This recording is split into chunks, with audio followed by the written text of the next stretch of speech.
तो hello guys, आज हम कवर करेंगे different between realisation account and revaluation account. सबसे पहले इसका जो मेन डिफरेंट आता है वो है पर्पस। इसका पर्पस है क्या इन दोनों का। तो रियलाइजेशन काउंट में क्या होता है, a realisation account records the sale of assets और converts investment into cash. Realisation account में हम सिर्फ ऐसी चीज़ों को रिकॉर्ड करते हैं जो हमने सेल की होती हैं। तो और दूसरी ओर रिवैल्यूएशन अकाउंट में हम किन चीज़ों को रिकॉर्ड करते हैं, change in the value of asset due to market changes.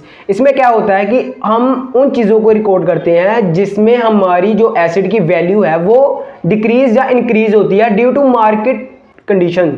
Market के अकॉर्डिंग अगर हमारा जो एसिड है वो डिक्रीज हो रहा है उसको हम रिवैल्यूएशन अकाउंट में रिकॉर्ड करेंगे, लेकिन अगर हमारा कोई एसिड सेल हो रहा है तो उसको हम रियलाइजेशन अकाउंट में रिकॉर्ड करेंगे। तो ये था हमारा पहला डिफरेंट। जो रियलाइजेशन अकाउंट्स होते हैं ना, ये मेनली सेल ऑफ एसिड, अगर हमने कोई एसिड को सेल किया है ये तब बनाए जाते हैं। और दूसरी ओर रिवैल्यूएशन जो अकाउंट्स होते हैं वो change in the market value. जब कोई एसिड की वैल्यू चेंज होती है तो हम उसको रिकॉर्ड करते हैं रिवैल्यूएशन अकाउंट में। तो ये था हमारा सेकेंड डिफरेंट कि realisation accounts record gain and loss on the sale of asset and transfer the gain और losses to profit and loss account.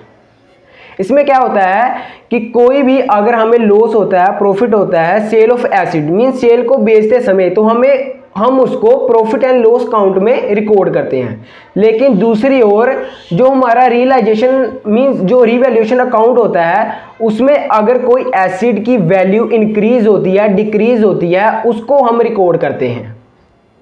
Next different आता है टाइमिंग। ये कब बनाए जाते हैं। जो हमारा देखो रियलाइजेशन अकाउंट्स होते हैं ना, ये record at the time of sale of asset. जब हम किसी एसिड को सेल करते हैं तब हम इसको बनाते हैं। लेकिन दूसरी ओर जो रिवैल्यूएशन अकाउंट्स होते हैं इसको हम जब रिकॉर्ड करते हैं मीन इसमें जब हम ट्रांजैक्शन को रिकॉर्ड करते हैं वो हम पीरियोडिकली भी कर सकते हैं और करंटली मार्केट वैल्यू जो करंट के समय कोई चेंजेस आ रही है उसके अकॉर्डिंग हम रिवैल्यूएशन अकाउंट में ट्रांजैक्शन को रिकॉर्ड करते हैं। नेक्स्ट हमारा आता है realisation account is record once then the asset are sold. जब हम कोई एसिड को सोल्ड करते हैं मीन सेल करते हैं तब हम रियलाइजेशन अकाउंट्स को बुक्स ऑफ अकाउंट में मींस अपने अकाउंट में रिकॉर्ड करते हैं। लेकिन जो दूसरी ओर रिवैल्यूएशन अकाउंट्स होते हैं जो जब हम इसमें रिकॉर्ड करते हैं पीरियोडिकली बेसिस पे करते हैं और यूजुअली सेमी एनुअल बेसिस भी कर सकते हैं। मींस नॉर्मली देखा जाए जो रियलाइजेशन अकाउंट्स होता है वे तब इसमें जो ट्रांजैक्शनें रिकॉर्ड की जाती हैं वो तब की जाती है जब हम किसी एसिड को सेल करते हैं, बेचते हैं। और दूसरी ओर जो रिवैल्यूएशन अकाउंट्स होते हैं इसमें तब ट्रांजैक्शन को रिकॉर्ड किया जाता है पीरियोडिकली बेसिस पर और सेमी एनुअल में जब चेंजेस होती है ना मार्केट में एसिड को लेकर तब हम इसको रिकॉर्ड करते हैं उसके अकॉर्डिंग।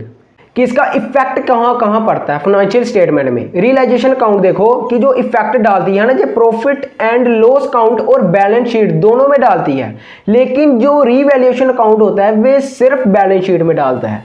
ये काफ़ी बड़ा डिफरेंट होता है। तो ये था हमारा different between realisation account and revaluation account. और नॉर्मली मैं आपको बता दूं और रियलाइजेशन अकाउंट और रिवैल्यूएशन अकाउंट ये दोनों नॉमिनल अकाउंट होते हैं। So thank you so much. Comment करके जरूर बताना मेरी वीडियो कैसी लगी। So thank you so much, good bye.